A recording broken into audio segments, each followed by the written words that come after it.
नमस्कार श्रोताओं, मैं डॉक्टर सपना आप सबके सामने कैवल्य दर्शनम इस बुक का रीडिंग कर रही हूँ। सबसे प्रथम उनके जो गुरु है डैडी महाशय, उनका आशीर्वाद लेंगे, उनकी एनर्जी से कनेक्ट होके आज का सेशन स्टार्ट करेंगे।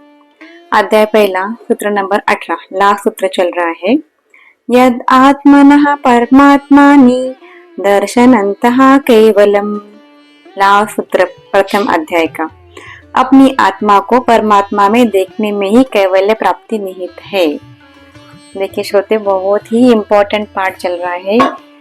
शून्य से लेके उत्पत्ति होके शून्य में विलीन, यही है सूत्र नंबर अभी तक जितने बताए गए हैं।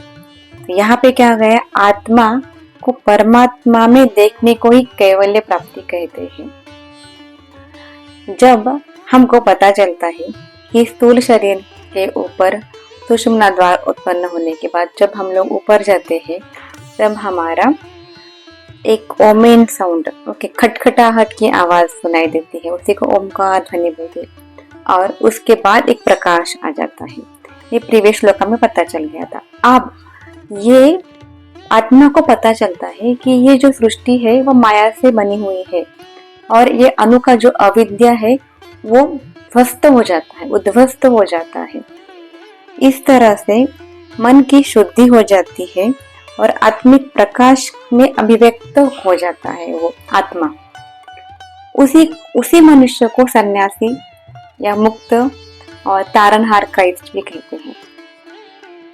बाइबल में भी कहा गया है, जिसमें तुम परमात्मा को उतरते और उसी में रहते देखोगे, वही वह होगा जो पवित्र आत्मा का बपतिस्मा देगा।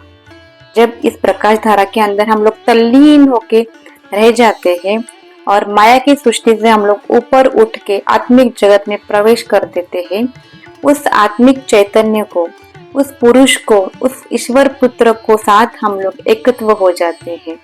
और वही टाइम है जब हमारा आत्मा का परमात्मा में विलीन होता है। इस तरह से और एक जगह पे यीशु भी अपने परमात्मा से विलीन हो चुके हैं। बाइबल में भी कहा गया है, परंतु जिन जिन लोगों ने उसे स्वीकार किया उन सबको, यहाँ तक कि जो उसके नाम में विश्वास करते थे, उनको भी उसने ईश्वर पुत्र बनने की सामर्थ्य प्रदान की।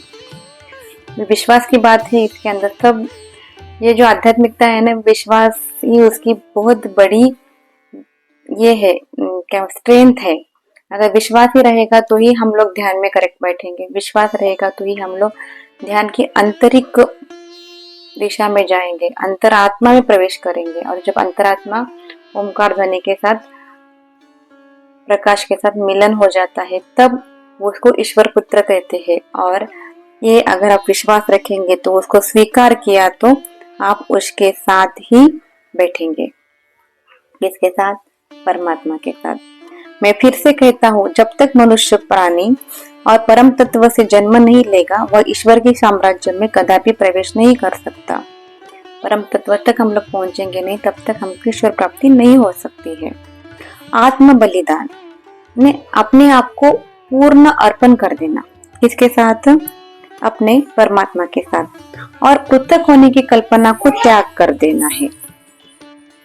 इस तरह जब आत्मा परम पिता के साथ एकत्र हो जाता है, परम तत्व के साथ एक हो जाता है, उसी को कैवल्य कहते हैं। बाइबल में भी कहा गया है, जो विजय प्राप्त कर लेगा उसमें अपने साथ अपने सिंहासन पर बैठा लूंगा। जो विजय प्राप्त कर लेगा, स्थूल, सुषुम्ना, ओमकार, प्रकाश, परम तत्व, जो विजय प्राप्त कर लेगा, मैं उसके साथ अपने सिंहासन को पर बैठा लूंगा, उसको अपने सिंहासन में बैठा लूंगा। जैसे मैं भी विजय प्राप्त कर अपने परम पिता के साथ उनके सिंहासन में विराजमान हूँ, ऐसा प्रभु यीशु कहते हैं। इस तरह अपना अध्याय कंप्लीट हो चुका है, अध्याय नंबर 1। कल से अध्याय नंबर 2 चालू करेंगे, जिसमें मुक्ति कैसे पा सकते हैं इसकी जिज्ञासा उत्पन्न होने के साथ ही अलग अलग थियोरेटिकल पार्ट बताए हैं, जो कि नेक्स्ट एपिसोड में चालू करेंगे। धन्यवाद। धन्यवाद। आपका दिन शुभ और मंगलमय हो।